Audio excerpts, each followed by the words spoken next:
Good morning, Dr. Shannon, fellow classmates, and my children, Rebecca, Hello. Levi, Hello. and Adam. Hello. I'm Judy Campbell, and I would like to welcome you to this morning's briefing where we will look at the leadership and the followership on board the submarine, the USS Alabama, as it is depicted in the movie Crimson Tide. This is a photo of the real USS Alabama that I only included here because I thought it was interesting. As we look at the leadership and the followership on board this submarine, we will also be referencing Robert Kelly's model of followership. I believe, as does Bruce Boilio, that followership is merely a reflection of the existent leadership.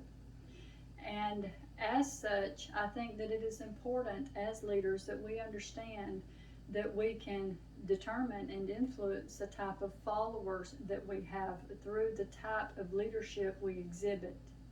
We want followers that are high in critical thinking and high in engagement, as well as being committed to the organization. And to get followers to that point, we need to be the type of leader that they can trust and that brings that ability in them to the forefront. As we move through this morning's briefing, we're going to look at all four quadrants of the followership model. We're going to look at the passive follower, the exemplary follower, the conformist follower, and the alienated follower. And we're going to briefly examine what type of leadership on board the USS Alabama that produced that type of followership. So with that, let's get started with point number one, the passive follower. We're not going to see a lot of passive followership in this particular type of setting because the sailors are required to be engaged in their activity. But we do have at least one example, and that is when they're all lined up in the rain listening to their captain give them what should have been an encouraging, motivating speech. But what he's really saying is obedience, obedience, obedience. And why is he like that?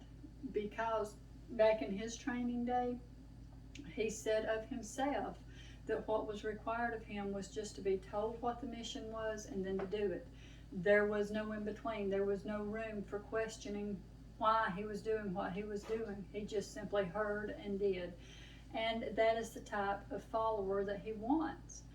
I don't agree with that type of leadership because I don't believe that it promotes the well-being of the people who are following you.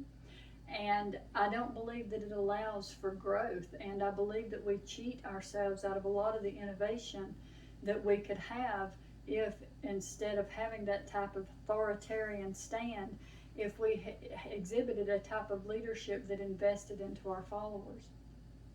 Ramsey, on the other hand, it's his choice that he wants two types of followers. He wants a pacifist or a conformist. And that brings us to point number two, the conformist follower.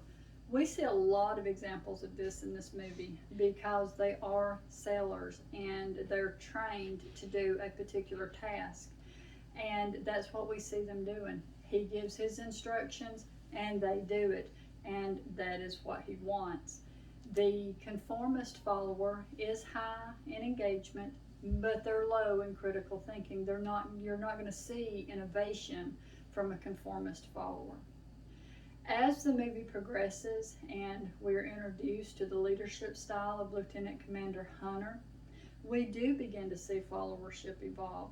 Hunter brings to the forefront a type of situational leadership that clashes with Ramsey's more controlling authoritarian style.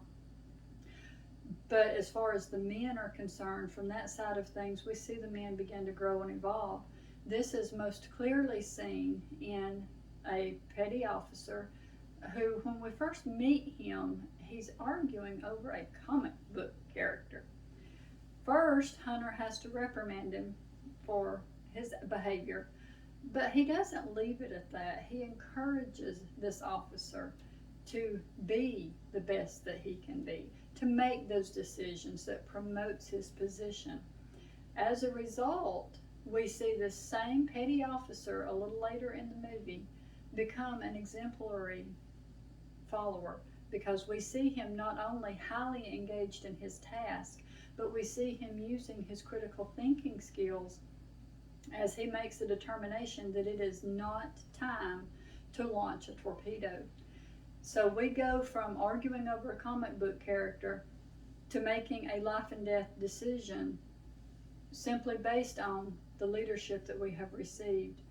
And that to me speaks volumes about the power of appropriate leadership.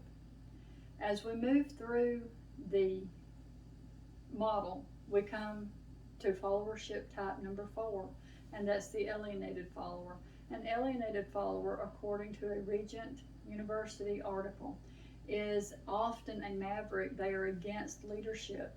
They are high in critical thinking, they are high in engagement, but the problem is that they are against the leadership. Therefore, the decisions that they are making is not in the best interest of the organization. And we see that exemplified in the scene where a group of men on their own get together and make the decision that they are going to free their captain and instead arrest Lieutenant Commander Hunter.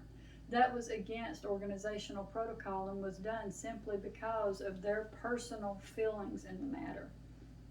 And that is not the type of followership that we want.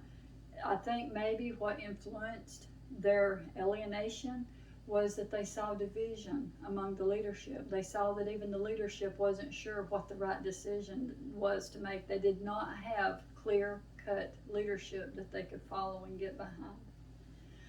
I would like to remind each of us that it is important that we examine the type of followership we want, and that we exhibit the type of leadership that will encourage that type of followership. We can have followers that are passive conformists, exemplary, or alienated, but to get to that type of followership, we have to look at our leadership. I personally like the situational style of leadership because I think that it's most probable to promote an exemplary follower, which is what we want. I want to thank each of you for joining me for this briefing this morning. I hope you enjoyed what I had to say. And that concludes this morning's briefing. Thank you and have a beautiful day.